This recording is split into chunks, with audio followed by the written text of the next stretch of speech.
आपका क्या नाम है? रीना तिवारी मैम। रीना तिवारी जी, कहाँ से आई हैं? मैं देवरिया से हूँ मैम। आप देवरिया से आई हैं। रामलला के दर्शन हो गए? नहीं, अभी हनुमानगढ़ी से दर्शन, आपको देखा तो मैं आ गई मिलने के लिए आपसे, क्योंकि मैं आपका बहुत देखती हूँ। बहुत धन्यवाद आपका। आप ये बताएं कि राम मंदिर को लेकर आपके मन में क्या प्रश्न है? ट्रस्ट को लेकर क्या आपके मन में कोई प्रश्न है?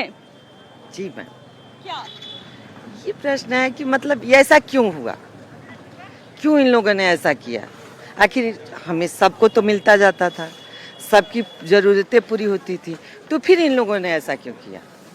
लालच देखिए, जो आम श्रद्धालु यहाँ पर हैं, जो राजनीति समझते हो ना समझते हो, जो किसी से प्रभावित हो चाहे ना हो, लेकिन चूंकि वो राम लला के भक्त हैं, इसलिए उनके मन में ये प्रश्न है कि भाई जब सबकी जरूरतें पूरी हो रही थी तो फिर ऐसी परिस्थिति क्यों पैदा हुई कि राम मंदिर में चोरी हो गई और चढ़ावे में ये चोरी हो गई, और अब इसे कैसे ठीक किया जा सकता है, व्यवस्था कैसे ठीक की जा सकती है कि फिर कभी उनके भावनाओं को ठेस ना पहुंचे।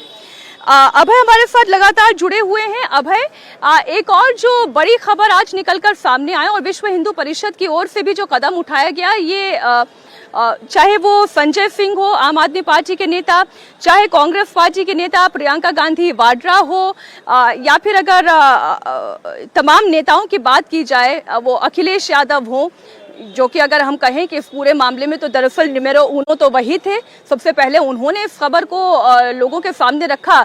उनके खिलाफ वीएचपी ने बहुत बड़े आरोप लगाए हैं और इस पर जांच करने की मांग की है। इससे जुड़ी हुई क्या डिटेल्स आप तक पहुंच पा रही हैं?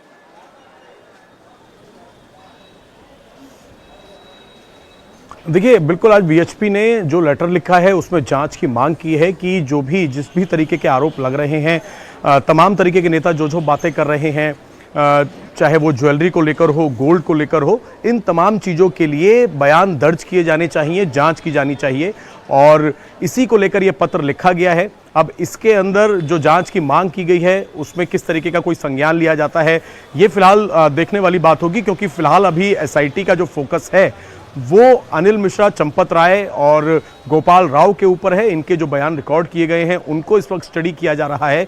अभी कोशिश पूरी यही है कि पैसा जो चोरी किया वो तो आरोपी गिरफ्तार कर लिए गए, लेकिन जो पैसा चोरी करके ले गए वो किसके कहने पर ले गए, किसकी जिम्मेदारी बनती थी, किसने इस पूरे मामले को अनदेखा करा, उसको लेकर फिलहाल एसआईटी की जांच चल रही है। और वीएचपी ने जो लेटर लिखा है उसको भी फिलहाल शिकायत के तौर पर लिया गया है। अब इसमें क्या कार्रवाई होगी ये आने वाले वक्त में देखा जाएगा।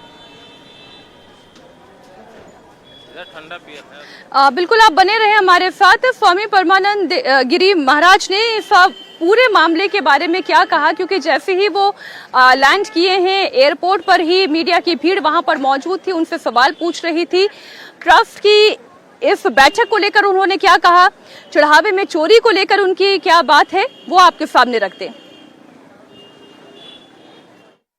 बैठक के लिए आए हैं, सब कुछ है, लेकिन निर्णय के बाद ही कुछ कहेंगे। इतना काम किया है संगठन ने कि यही नहीं किया, अयोध्या में किया, उज्जैन में किया और वाराणसी में किया।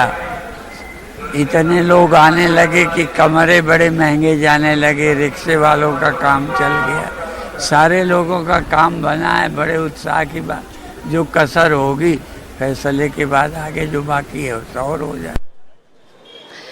आपने सुन लिया, अब जो भी होगा वो कानून तय करेगा।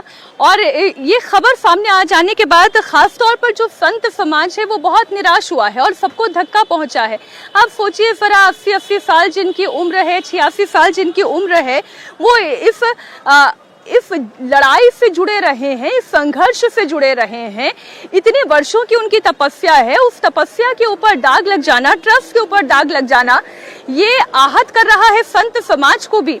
इसलिए आप पूरे संत समाज की यदि आप राय जानेंगे तो चाहे वो ऑफ स्क्रीन बात करें या ऑन स्क्रीन बात करें, बात एक ही है, उन्हें न्याय चाहिए, उन्हें पुलिस से भरोसा है, उन्हें एसआईटी पर भरोसा है। पर सवाल यही उठ रहा है, उनकी आंखों के सामने ये सब कुछ होता रहा, सब लोगों ने क्या आंखें बंद कर ली थी, किसी ने कोई कदम क्यों नहीं उठाया, कैसे ये चोरी हो जाने दी, ये एक अहम सवाल है। लेकिन इसे लेकर जो राजनीति हो रही है और खुलकर हो रही है, इसमें कोई दो राय नहीं है, चाहे वो समाजवादी पार्टी हो, चाहे वो आम आदमी पार्टी हो, चाहे वो कांग्रेस हो। आप जानते हैं अयोध्या में राम मंदिर का बन जाना, बाबरी मस्जिद का गिर जाना, उसके बाद कोर्ट में कानूनी लड़ाई लड़ना, ये हमेशा से सियासती प्रश्न रहा है और सियासी विमर्श का हिस्सा रहा है और इसके इर्द गिर्द लगातार पॉलिटिक्स होती रही है।